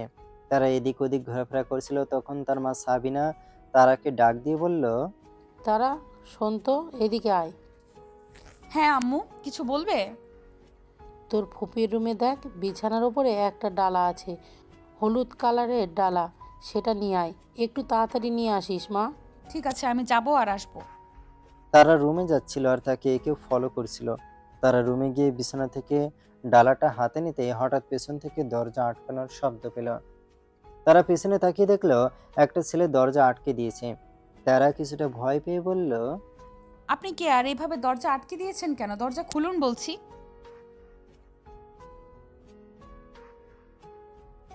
বলেই ছেলেটা বিশ্রী একটা হাসি দিল। তারার সেই হাসি দেখে সমস্ত শরীর গুলিয়ে এলো। আপনাকে বলছি দরজা খুলেন। এসব কি ধরনের অসভ্যতামি? আমি বাড়িতে সবাইকে বলে দিব কিন্তু। দরজা খোলেন বলছি। তার আগে আর কিছু বলতে না দিয়ে ছেলেটি তারার হাত ধরল। তারা তার হাত ছাড়ানোর জন্য চেষ্টা করতে লাগলো। তারা নিজেকে বাঁচানোর জন্য হাত পা ছুটাছুটি করতে লাগলো। অন্যদিকে আকাশ তারাকে দেখছে না দেখে তাকে খুঁজতে লাগলো। কখন থেকে আকাশ তার আগে দেখে না, তার কেমন যেন ছটফট লাগছে। মনে হচ্ছে তারার সাথে কিছু একটা ঘটছে, তার অস্থির অস্থির লাগছে। হঠাৎ সাবিনা কি দেখে আকাশ তার কাছে গিয়ে বলল, মামি, হুম, বল বাবা। তারাকে দেখেছেন? ওকে সেই কখন থেকে খুঁজছি কিন্তু পাচ্ছি না। আর বলো না, মেয়েটাকে সেই কখন একটা কাজ করতে পাঠিয়েছি, এখনও আসছে না। তারা কোথায় মামি? কখন ওকে আপার রুমে পাঠিয়েছি একটা ডালা আনতে, সেটা আনতেই এতক্ষণ সময় লাগছে। সাবিনার কথা শুনে আকাশের বুকের ভেতর ধূপ করে উঠল। সে দৌড়ে তার মায়ের রুমের দিকে গেল। আকাশকে দৌড়ে যেতে দেখে সাবিনাও তার পিছু নিল। আকাশ রুমে ধাক্কা দিতে দেখলো দরজা বন্ধ। আকাশ আর কিছু না ভেবে দরজা ভাঙতে লাগলো। দরজা ভাঙতেই দেখতে পেল তারার বিধ্বস্ত চেহারা। ছেলেটা আকাশকে দেখে তারাকে ছেড়ে দিল। তারা ছাড়া পেয়ে দৌড়ে আকাশকে জড়িয়ে ধরল। আকাশের চোখ লাল হয়ে গেছে, যেন চোখ দিয়ে লাল রক্ত ঝরছে। আকাশ তারাকে নিজের থেকে ছাড়িয়ে নিয়ে তারাকে ভালো করে দেখতে লাগলো। গাউনের হাতা ছিঁড়ে গেছে, কাজল লেপটে গেছে, চোখ মুখের অবস্থা নাজেহাল। আকাশ আর কিছু দেখতে পারলো না, তারাকে দেখে চোখ বন্ধ করে দিল। আকাশ চোখ বন্ধ করতেই তার চোখ দিয়ে এক ফোঁটা পানি পড়ল। অন্যদিকে সাবিনা মেয়ের এই অবস্থা দেখে কান্নাকাটি শুরু করে দিল। কান্নার শব্দ পেয়ে সকলে উপরে চলে আসলো। আকাশ তারাকে সাবিনার কাছে দিয়ে ছেলেটির দিকে এগিয়ে গেল। ছেলেটিকে কিছু বলতে না দিয়ে মারতে লাগলো। ছেলেটিকে মারতে মারতে নিচে নিয়ে আসলো। অন্যদিকে আকাশের এমন হিংস্র রূপ দেখে তারা তার মায়ের বুকে মুখগুলো মারতে মারতে ছেলেটির অবস্থা নাজেহাল করে দিল। ছেলেটির বাবা দৌড়ে এসে ছেলেটিকে আগলে নিল। আমার ছেলেকে হাত তুলেছে, এদের সবাইকে আমি দেখে নেব। রাব্বি সাহেব, আপনার ছেলে কীভাবে আমার ছেলেকে মেরেছে দেখেছেন? আপনাদের সাথে আমার সব ডিল ক্যান্সেল। আপনাদের আমি পথে নামিয়ে ছাড়বো। মাত্র একটা দিনের মধ্যে আমি তোকে পথে নামিয়ে দিব, আর তোর ছেলেকে সহ তোকে মাটিতে পুঁতে রাখবো। কেউ জানতে পারবে না তোদের লাশ কোথায়। কিসের ভয় দেখাচ্ছিস তুই? আমার ছেলে কি এমনি এমনি ওই মেয়ের কাছে গিয়েছে? নিশ্চয়ই ওই মেয়ে আমার ছেলেকে উস্কানি দিয়েছে, তাই আমার ছেলে ওর কাছে গিয়েছে। তারার বাবা আবির মির্জা মেয়ের নামে এমন কথা শুনে চোখ বন্ধ করে নিলেন। লোকটির এমন কথা শুনে আশেপাশে সকলে কানাঘুষা করতে লাগলো। পাশ থেকে একজন মহিলা বলে উঠল,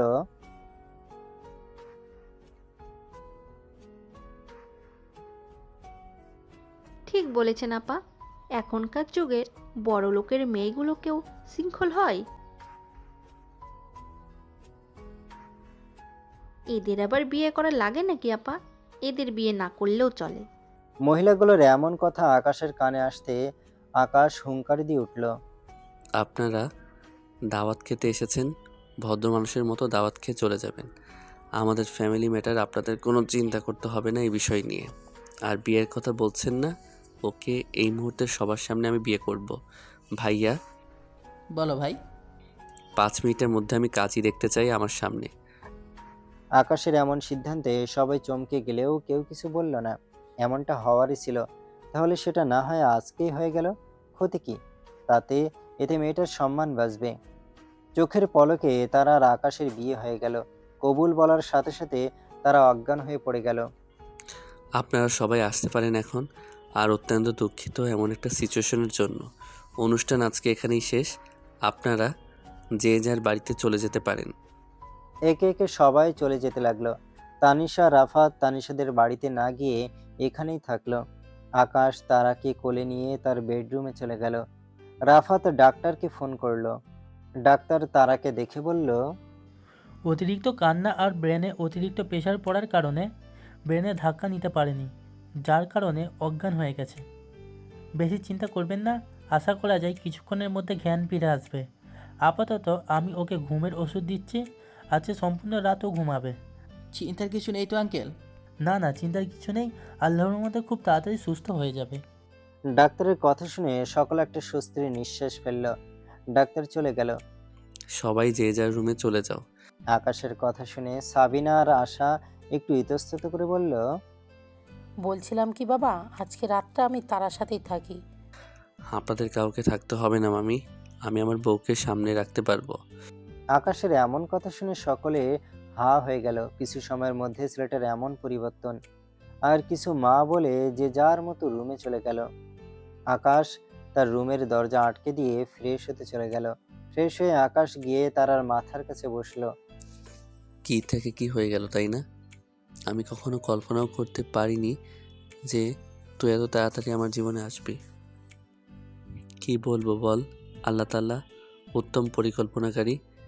দেখ, আজকে আমাদের বাসায় ঘুমাচ্ছিস, এত কিছুর পরেও আমার মনের ভিতর কেমন যেন শান্তি লাগছে জানিস।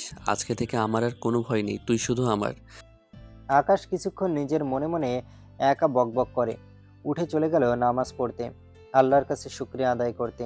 সে না চাইতে এত বড় একটা জিনিস পেয়ে গেছে, আল্লাহর কাছে শুকরিয়া আদায় করবে না?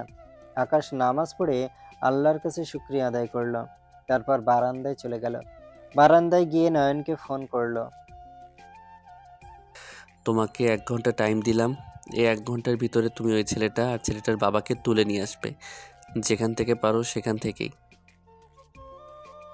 আকাশ বারান্দা থেকে গিয়ে তারার পাশে আবার বসলো। তারপর তারার মাথায় হাত বুলিয়ে দিতে লাগলো যত্ন করে। আধা ঘন্টা পর তারার কপালে একটা চুমু দিয়ে আকাশ বের হয়ে গেল তার গন্তব্যে। একটা অন্ধকার রুমে দুজন লোককে বেঁধে রাখা হয়েছে। লোক বললে ভুল হবে, একজনের বয়স 50-এর কাছাকাছি, আর একটা ছেলে তাগড়া যুবক, 25 কিংবা 26 বছর বয়স হবে। যুবক ছেলেটির হাত পায়ে মাথায় ব্যান্ডেজ করা। দুজনে ছোটাছুটি করার চেষ্টা করছে। হঠাৎ তাদের মাথার উপরের লাইট জ্বলে উঠল। দরজা খোলার আওয়াজ হলো। সেই দরজা দিয়ে প্রবেশ করলো দুটো ছায়ামূর্তি। আস্তে আস্তে তাদের চেহারা স্পষ্ট হলো। নয়ন, ওদের মুখ খুলে দে। নয়ন গিয়ে দুজনের মুখের বাঁধন খুলে দিল। এবার বল, কি কি যেন বলেছিলি? আমাদের এভাবে ধরে নিয়ে আসার মানে কি? তুই আমার ক্ষমতা সম্পর্কে জানিস না। তুই আমার ক্ষমতার সম্পর্কে কি জানিস সেটা আগে বল। কারো সম্পর্কে না জেনে এমন বলা ঠিক না। বলে আকাশ ছেলেটার হাত মুচড়ে ধরল। এই, আমার ছেলেকে এভাবে হাত মোচড়ে ধরেছিস কেন? ছাড় বলছো ওকে। একবার আমি এখান থেকে ছাড়া পাই, তারপরে আমিও তোকে দেখে নেব। তুই আমাকে কি দেখবি বল, তার আগে আমি তোকে দেখে নেব। তোকে আমি খুন করলেও কেউ কিচ্ছু বলার সাহস পাবে না আমাকে। তুই কে এমন? কারোর সাথে লাগতে আসলে অবশ্যই তার আগে তার সম্পর্কে জেনে নিতে হয়।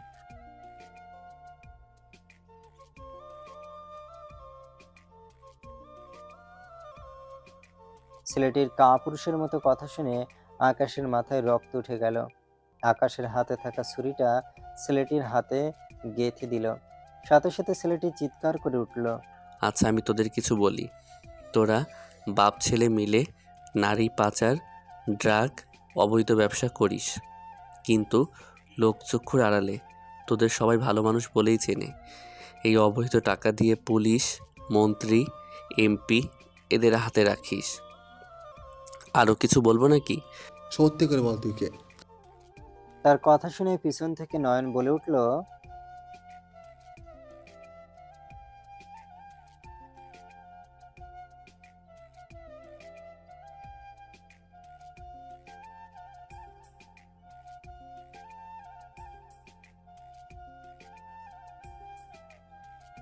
হেয়ালি না করে সরাসরি বল।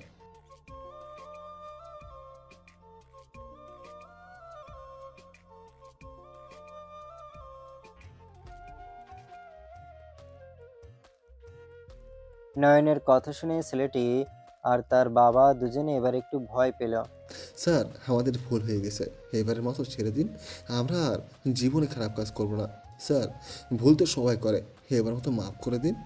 তোরা যখন নারী পাচার করেছিলি তখন সেই মেয়েদের উপর কি তোদের দয়া হয়েছিল?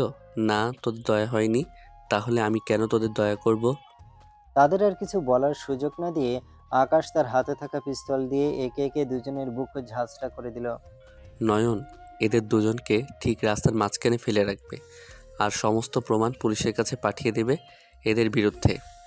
রাত 4টার দিকে আকাশ নিজের রুমে ঢুকলো। তারপর ফ্রেশ হয়ে তারার পাশে শুয়ে পড়ল। তারা কি শক্ত করে জড়িয়ে ধরে।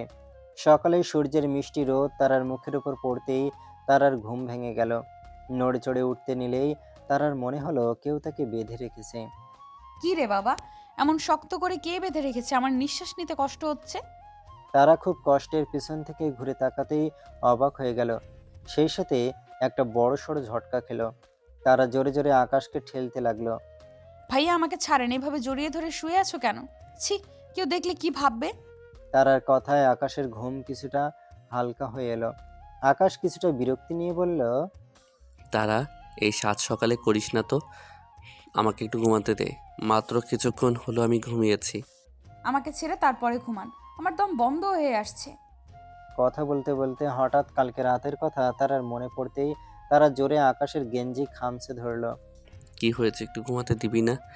এভাবে খামচে ধরেছিস কেন? বলেই চোখ খুলে তাকাতে আকাশ দেখলো তারা প্রচন্ড রকমের ঘামছে। এই তারা, কি হয়েছে তোর, এমন করে ঘামছিস কেন? তারা কিছু বলছে না দেখে আকাশ তারাকে শক্ত করে জড়িয়ে নিল। কিছু হয়নি তো, আমি আছি না, আমি থাকতে তোর কেউ কিছু করতে পারবে না। কান্না থামো না প্লিজ। তারা আস্তে আস্তে শান্ত হয়ে গেলে আকাশ তারাকে নিয়ে ফ্রেশ করে দিল। তারপর নিজে ফ্রেশ হয়ে দুজনে একসাথে নিচে নামলো সকালের নাস্তা করার জন্য। সকালের নাস্তা একসাথে করে সবাই ড্রয়িং রুমের প্রোফাইল দিয়ে বসলো। তখনই শুনতে পেল সংবাদ বলছে, বিশিষ্ট ব্যবসায়ী আর তার ছেলেকে কেউ হত্যা করেছে এবং তাদের লাশ রাস্তার মাঝখানে রেখে গেছে। কোনো প্রমাণ পাওয়া যায়নি এই বিষয়ে, তবে জানা গেছে তার নারী পাচার, ড্রাগস আরও নানা ধরনের চোরাচালানের সাথে যুক্ত ছিল। পুলিশের ধারণা তাদের কোনো শত্রু তাদের এমন করে মেরে রেখে গেছে। আরও জানতে হলে আমাদের সাথেই থাকুন। খবর দেখে আবির মির্জা বলে উঠল, এতদিন হলো আমরা এর সাথে ব্যবসা করলাম, এর আসল রূপ ধরতে পারলাম না। কেমনে সম্ভব সব? ঠিক বলেছেন ভাইজান, বর্তমান যুগে মানুষকে চেনা খুব কঠিন। তবে যা হয়েছে ভালো হয়েছে, সে তার শাস্তি পেয়েছে। সকলে তার একদিকে তাকানো। তারা চুপচাপ বসে আছে। তখন আকাশ বলে উঠল, মামির সামনে ওর এইচএসসি পরীক্ষা, ওর বই থাকা সব নিয়ে আসতে হবে। কেন কেন আমার বই হঠাৎ এখানে নিয়ে আসবে কেন? তার আর কোথায় গিয়ে পাত্তা দিল না। ঠিক আছে, আজকে তাহলে আমরা যখন চলে যাব তারপর ড্রাইভারকে দিয়ে তারা সব জিনিসপত্র এখানে পাঠিয়ে দিব। আমিও যাব তোমাদের সাথে। আমি কি এখানে থাকবো নাকি? এখন থেকে তোমাকে এখানেই থাকতে হবে, কারণ তুমি এই বাড়ির বউ। এই বিয়ে আমি মানি না। আমি এখানে থাকবো না, বাড়িতে যাব। মা, এমন করে না, এখন থেকে তোমাকে এখানেই থাকতে হবে। যখন তোমার মনে হবে আমি বাবা মাকে দেখব, তখন তুমি সাথে সাথে চলে যাবে, তোমাকে কেউ না করবে না। আশা মির্জার কথা শুনে তারা কাঁদতে কাঁদতে দৌড়ে রুমে চলে গেল। মামি, আপনারা চিন্তা করবেন না, আমি সব বুঝিয়ে দেবো ওকে। আকাশ তারার পিছনে পিছনে গেল। দেখলো তারা বিছানায় শুয়ে থেকে কান্না করছে। আকাশ গিয়ে তার কাঁধে হাত রাখলো। আমি এই বিয়ে মানি না, আমি এখানে থাকবো না।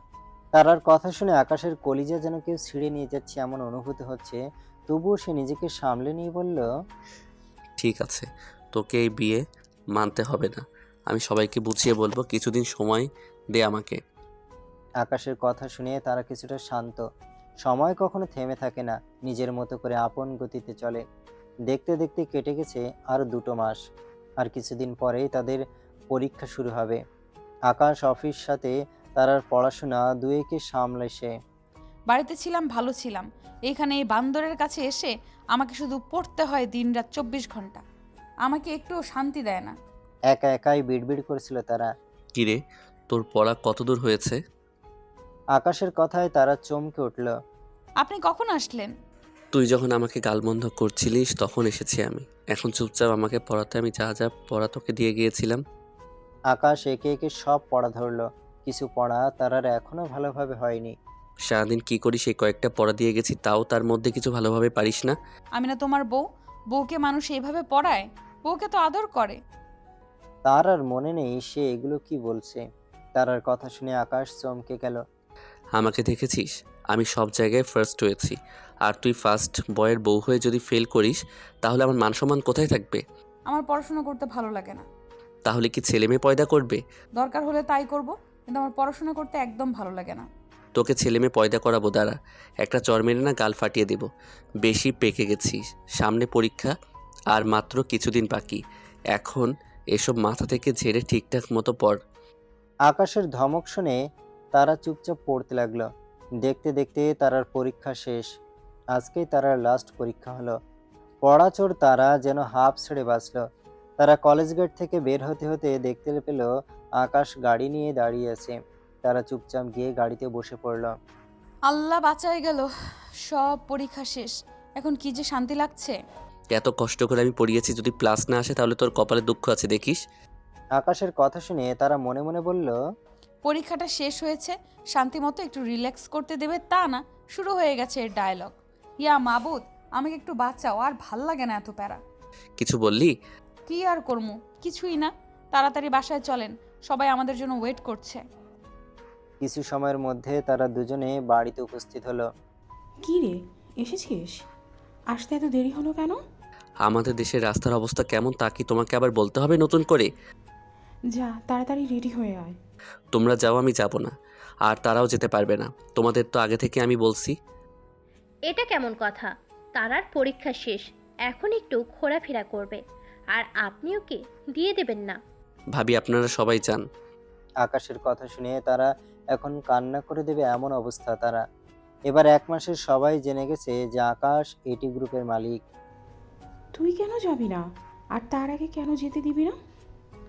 তোর দাদি তুই 2 নাত বউকে একসাথে দেখতে চেয়েছেন। সে কত আশা নিয়ে বসে আছে গ্রামে, আর তুই যাবি না? আমার অনেক কাজ আছে, সবাই চলে গেলে অফিস সামলাবে কে? অফিসের কাজ ঘরে বসেও করা যায়, আমার সাথে বেশি তর্কে করবি না। যা রেডি হয়ে আয় দুজনে। বলছি না আমি যাব না। আকাশের কথা শুনে তারা দৌড়ে তাদের রুমে চলে গেল। দিলে তো মেয়েটাকে মন খারাপ করে। এখন যা, তোরা যা করার কর। তানিশা, যাও রেডি হয়ে এসো, তাড়াতাড়ি এসো সবাই রেডি হয়ে। আকাশ রুমে চলে গেল। রুমে ঢুকতে দেখলো তারা বিছানায় শুয়ে কান্না করছে। যা রেডি হয়ে নে, 3 দিনের বেশি থাকবো না, মাথায় যেন থাকে। আকাশের কথা শুনে তারা কান্না বন্ধ করে লাভ কি বিছানায় উঠে বসলো। আকাশ রাজি হয়েছে, এটাই অনেক। 3 দিন পরে আমার সাথে চলে আসতে হবে, তাড়াতাড়ি জামা কাপড় গুছিয়ে নে। সকলে রেডি হয়ে নিচে নেমে আসলো। আকাশ আর তারা কি নামতে দেখে একটু অবাক হলো সবাই। তানিশা তারার কানে কানে গিয়ে বলল, কি গো, আমার দেবরকে কি এমন বললে যে রাজি হয়ে গেল যেতে? ভাবি রাজি হয়নি তো, বলেছে সেখানে 3 দিন থাকবে, তারপর আবার ওই খারুসের সাথে আবার আসতে হবে। সকলে মিলে রওনা দিলাম ময়মনসিংহের উদ্দেশ্যে। মাঝ রাস্তায় আসতেই আকাশের ফোনে কল এলো। আকাশের তারাকে আবার চলে আসতে হলো না গিয়ে। সারা রাস্তা তারা কান্না করতে করতে এসেছে। তুই যখন আমাকে নিয়ে যাবি না, তাহলে আমাকে কেন আশা দেখালি? রাগের মাথায় তারা বুঝতেই পারলো না আকাশকে সে তুই করে বলছে। তারার কথা শুনে আকাশ রেগে তারাকে একটা জোরে ধমক দিল। চুপ থাক, আর একটা বেশি কথা বলবি আমি তো এক চড় মেরে গাল লাল করে দেব। তারা কোনো কথা বলল না, আকাশের ঝাড়ি খেয়ে চুপ করে রইল। আকাশ তার আগে বাড়িতে রেখে তাড়াতাড়ি অফিসে চলে গেল। অফিসের কাজ শেষ করতে করতে প্রায় রাত 10টায় বাড়ি ফিরল আকাশ। রুমে ঢুকতে দেখলো তারাকে যেমন রেখে গেছে তেমন করে বিছানায় শুয়ে ঘুমিয়ে আছে। কোনো কিছুই চেঞ্জ করেনি। চোখের কোণে পানি এখনো জমে আছে, হয়তো এতক্ষণ কান্না করেছে।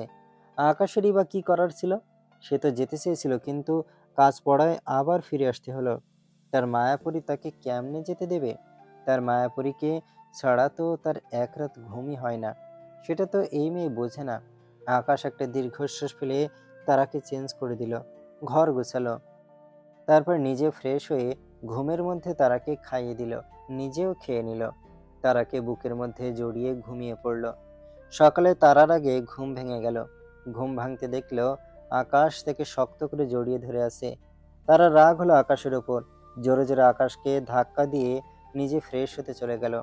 তারা চলে যেতেই আকাশ চোখ খুলে তাকালো। মহারানী হেব্বি রাগ করেছে, এই রাগ অতি সহজে ভাঙবে না। আকাশের চিন্তার মাঝে হঠাৎ তার ফোন বেজে উঠল। ফোনটা হাতে নিয়ে দেখলো তার দাদি ফোন করেছে। ফোন রিসিভ করতে অপর পাশ থেকে ভেসে এলো। আকাশ ফোনটা রাখতেই তারা ওয়াশরুম থেকে বেরিয়ে এলো। কেমন আছো দাদু ভাই? জি ভালো আছি, তুমি কেমন আছেন? আমি তো ভালো আছি, কিন্তু তোমরা কেন এলে না? আসলে আমার হঠাৎ করে কাজ করে গিয়েছিল, যার কারণে আসতে পারিনি। দাদি, তুমি আসতে পারোনি তো কি হয়েছে?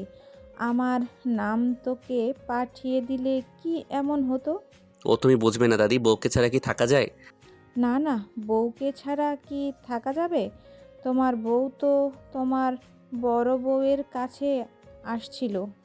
রাগ করো না দাদি, আমি তাড়াতাড়ি কাজ শেষ করে তোমার নাত বউকে সাথে নিয়ে আসতেছি, তুমি রেডি থেকো। ঠিক আছে। আকাশকে দেখেও না দেখার ভান করে বারান্দায় চলে গেল। আকাশ কিছু না বলে ফ্রেশ হয়ে অফিসের জন্য তৈরি হলো। তাড়াতাড়ি তৈরি হও। তারা কিছু বলছে না দেখে আকাশ আবার বলল, তৈরি যদি না হও তাহলে আমি তোকে তৈরি করে দিব। আকাশের কথায় কাজ হলো। তারা দ্রুত রেডি হয়ে এলো। আকাশ তারাকে নিয়ে তার অফিসে গেল। হ্যাঁ, ভেতরে এসো। আকাশের কথা শুনে হৃদয়ের ভেতর এলো, তোর ম্যাডামের জন্য বিরিয়ানি নিয়ে এসো। কিছু হৃদয় চলে গেল। তার কিছুক্ষণ পরে পিয়ন এসে তারার সামনে বিরিয়ানির প্যাকেটে রেখে চলে গেল। তারা বিরিয়ানি দেখে লোভ সামলাতে না পেরে তাড়াতাড়ি খেয়ে নিল। বেচারির অনেক খিদে পেয়েছে। তারার খাওয়ার দিকে এখানে আকাশ তাকিয়েছিল। খেতে খেতে হঠাৎ তারা খেয়াল করলো আকাশ তার দিকে তাকিয়েছে। তারা মুখ ভেঙে দিয়ে অন্যদিকে ঘুরে বসলো। তারা খাবার খাচ্ছিল, তখন একটা মেয়ে তাদের কেবিনে প্রবেশ করলো। কিছু বলবে আদিবা? জি স্যার, এই ফাইলটা একটু ভালো করে দেখে নিন। আদিবা ঘুরেই গিয়ে আকাশের চেয়ারের কাছে গিয়ে আকাশের দিকে একটু ঝুঁকে দাঁড়ালো। তা দেখে তারা চোখ বড় বড় করে তাকিয়ে রইল।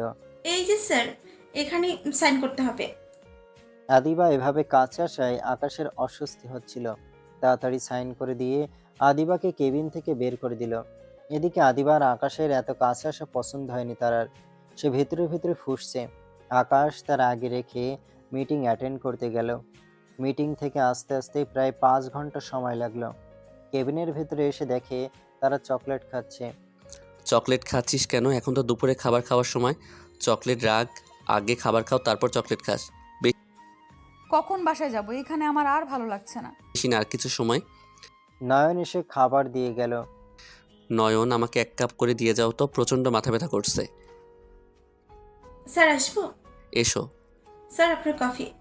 আপনি কেন? আমি তো আপনাকে আমার পিএ হিসেবে রাখিনি। আসলে স্যার, নয়ন স্যার একটু কাজে ব্যস্ত আছেন, তাই আমাকে দিয়ে কফি পাঠালেন। ঠিক আছে, এখানে কফি রাখেন। কফিটা রাখতে যাবে টেবিলের উপর, তার আগে ইচ্ছে করে কফিটা আকাশের শরীরের উপর ফেলে দিল। Oh shit. Sorry sir, I am really sorry. আমি ইচ্ছা করে ফেলিনি স্যার। It's okay. আমি মুছে দিচ্ছি। বলে আদিবা টেবিল থেকে টিস্যু নিয়ে মুছে দিতে যাবে, তার আগে তারা চিৎকার করে উঠল। না, তারা চিৎকার শুনে দুজনে তারার দিকে তাকালো।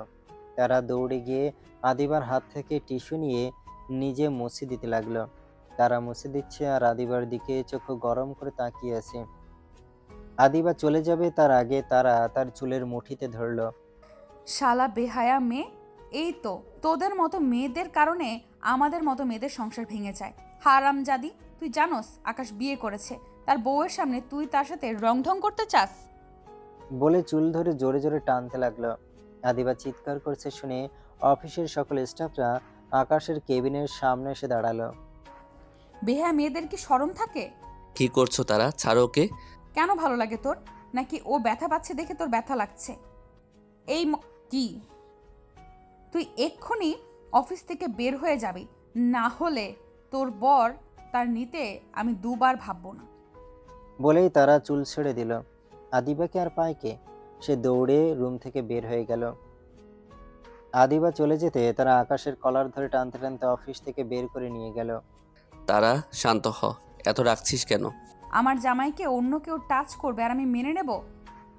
তারা দুজন বাড়িতে এসে তারা আকাশকে ধাক্কা দিয়ে রুমের ভেতর ফেলে দিল। তারপর দরজা আটকে দিল। আমি আছি, আমাকে কি তোর চোখে পড়ে না? এসব কি বলছিস তারা? তোর মাথা ঠিক আছে? আমার মাথার সব ঠিক আছে। বলেই তারা আকাশের ঠোঁটে ঠোঁট ডুবিয়ে দিল। তারা যেমন কাণ্ডে আকাশ হতভাগ। কিছু সময় যাওয়ার পর আকাশ যখন রেসপন্স করতে লাগলো, তারা ছোটাছুটি করতে শুরু করলো। আকাশ কিছুক্ষণ পরে তারাকে ছেড়ে দিল। তারা লজ্জায় মাথা নিচু করে নিল। তারা উঠে চলে যেতে নিলে আকাশ আটকে বলল, কই যাওয়া হচ্ছে?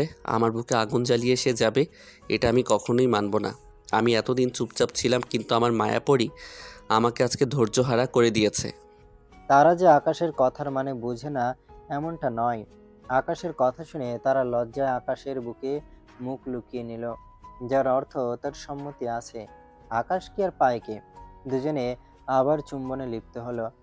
আকাশের দুটো হাত তারা সমস্ত শরীরে অবাধ্য বিতরণ করছে, সেই সাথে তারা লজ্জায় কুকিয়ে উঠছে।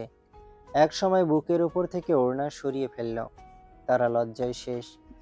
তোমাকে খুব ভালোবাসি তারা। আকাশের কথা শুনে তারা চমকে তাকালো। তুমি ঠিক শুনেছ, আমি তোমাকে প্রচুর ভালোবাসি, পাগলের মতো ভালোবাসি, যা আমি প্রকাশ করতে পারবো না। আমি আপনাকে আকাশ আর তারাকে কিছু বলতে দিল না, পাগলামি শুরু করে দিল। আর তারা তার পাগলামি সামলাতে ব্যস্ত। আকাশ যে বাঁধহারা হয়ে গেছে, যাকে এমন অশান্ত দেখে মনে হচ্ছে কতদিন ধরে সে তার প্রিয় মানুষের সারার অপেক্ষায় ছিল। তারা থাকুক তাদের মতো, আমরা এখান থেকে যাই।